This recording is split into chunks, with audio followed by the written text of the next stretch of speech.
عسلامة عسلامة ومرحبا بكم، ان شاء الله تكونوا في صحة وعافية وانتم تتفرجوا فيا. ورجعت معكم بفيديو جديد وبوصفة جديدة، واليوم باش نقدم لكم جراتان بالبروكلو مشخشخ بالجبونات من غير اللحم، اقتصادي صحي وياسر ياسر بنين سورتو. اليوم ما جيتكمش وحدي، جبت لكم معايا قناة تونسية من خيار ما تتفرجوا، اللي هي قناة أم أسيل. في فيديو تحدي كل واحدة فينا باش تعمل وصفة يكون فيها البروكلو هو العنصر الأساسي. أهي أم أسيل قاعدة تقصلنا في طاجين البروكلو، تصنفلنا. الله الله عليك يا أم أسيل، تحياتي ليك وبوسة كبيرة مني ليك.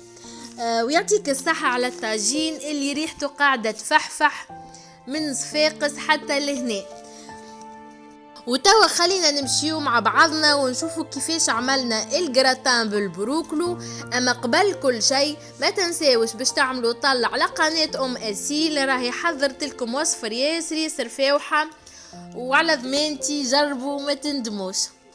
دونك لهنا اول حاجه باش نعملها، عندي راس البروكلو هذايا اللي نقعته في شويه ماء وخل من قبل، نظفته بطبيعه من هنا الجناب هذيا اللي بالتراب، قشرتها هكايا نظفتها، وباش نقصوا الوريدات نتاعو كل ورده وحدها. حطيتك الكسكيس باش نفور البروكلو متاعي. نعرفوا التفوير خير من السمطام باش يحافظ البروكلو على المنافع الغذائية متاعو أكثر.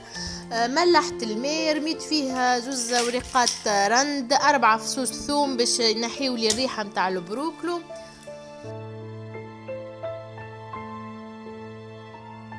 وخليته يفور على روحه. وتوا باش نتعدل الصوص تومات اللي باش نحطها كباز في الجراتان متاعي. سخنت شويه زيت في الطنجره، رميت فيه شويه 3 فصوص ثوم مقصوصين، مغرفه طماطم كونسونطري، مغرفه هريسه عربي. هذوما 3 كعبات طماطم حطيتهم في الرحايه وحطيتهم باش يتقليو في الزيت. هذه الصوص متاعي بدات تنشف، حطيت لها ورقه رند ومرقتها بفنجان ماء. هي تاخو غلوة وانا نرمي لها شوية معدنوس ونطفي عليها، وهكا تكون حضرت الصوص تومات متاعي. بشاميل عادي يعني الناس الكل تعرفوا، باش نحط مغرفتين زبدة ولا مارغرين، حطيت عليهم مغرفتين فارينة باش نقليها شوية حتى تطيب لي الفارينة متاعي، ومن بعد باش نحط لهم نص باك وحليب.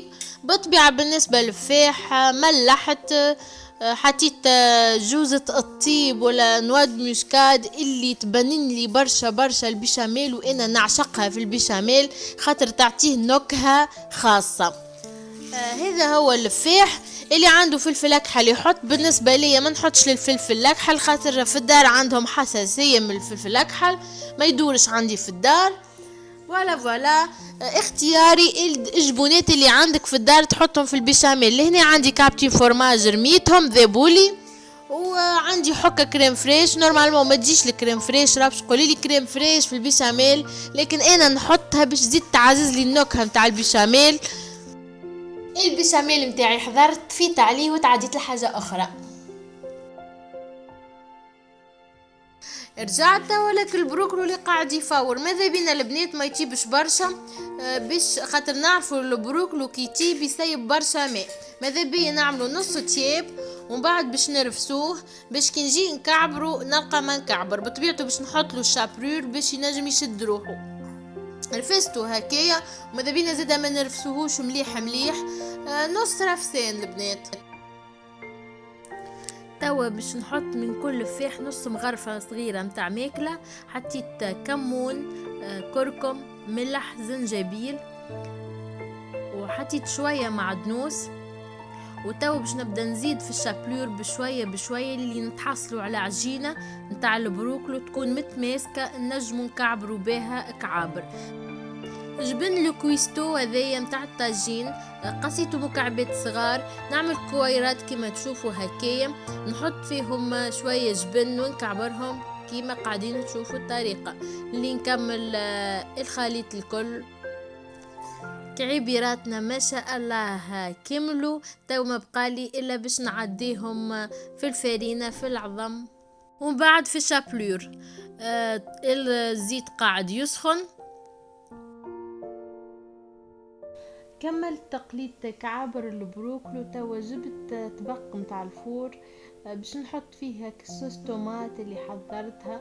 هي الاولى حطيتها، ومن بعد حطيت الكعبورات من فوق كما تشوفوا، ومن بعد باش نحط الصوص بشاميل نحطها من فوق، وكاتوش فينال باش نبرش من فوق موتزاريلا عربي.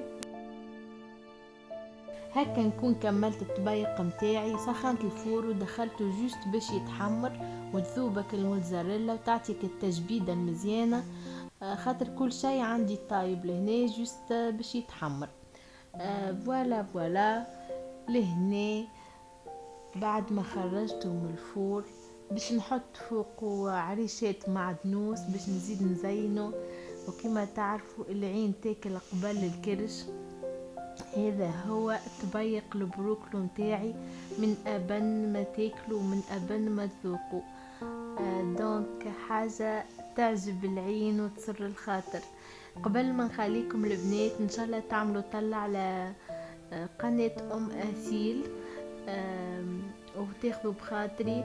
هذا هو الفيديو متاعنا بالنسبة لليوم.